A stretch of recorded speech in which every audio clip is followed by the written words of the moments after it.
So, running versus cycling. Now, I'm sure you've seen tons of videos on here and all the vegans, and they're all saying cycling. Well, I'm going to try and be a little bit of a devil's advocate here and put up a little bit more of a stance for running.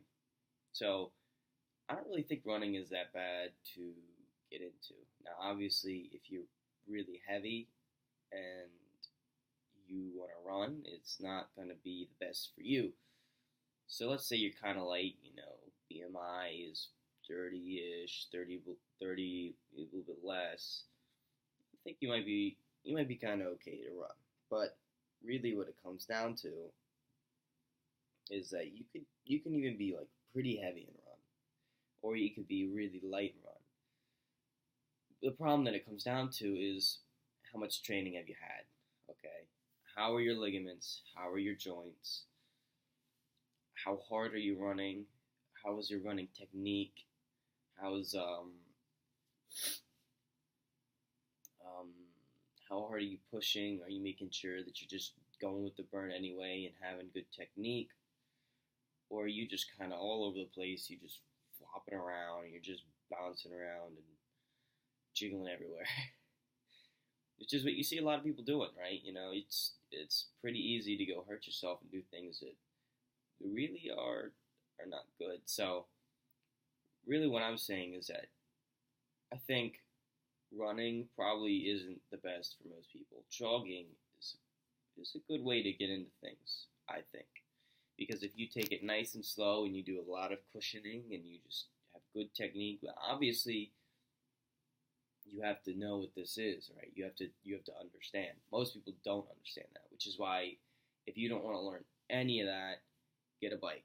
Because all you gotta do is you get fitted up, you're basically fine, So basically, running's just got a lot of problems with it.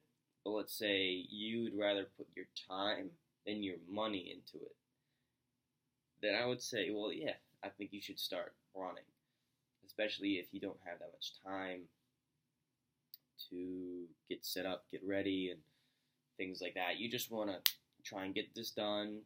You don't have that much time to go and do this, so you'd rather just put in some time, learn what you're doing, and go do that, versus get a bike and go from there. So basically what it comes down to is how much money do you have to spend this second, although I do know if you don't want to learn any of that, and you want to get fit, and you want to be injury-free, bike is definitely the way to go. Now, I know for myself, I've been doing jumps and more or less parkour and gymnastics for years. I'm sure I could do a little bit of running, but I'm lazy. So to be honest with you, I don't think people think running is as dangerous as they make it sound, as long as you are focusing on your body and your technique, and you're really aware of what's going on, and you don't just run through pain, because a lot of people do, and that's not something you want to do. So thanks for watching. Just trying to be a little bit more of a devil's advocate here and get you something to think about. Although a bike is not really a bad choice. $700 for a few years. You could even get for a lifetime if you wanted to. $800,000, $900,000, So, I mean, that's not too bad, right? It's better than a car. So, just keep in mind, it does take up space, little maintenance, but if you're traveling all over the place, it might be something to look at just running, because it's really easy. So, thanks for watching. All I'm really trying to get you to do is think a little bit more and understand that it is possible. You just need to go real slow and remember what you've done in your life. So, thanks for watching, and hopefully you at least do something. I really should too.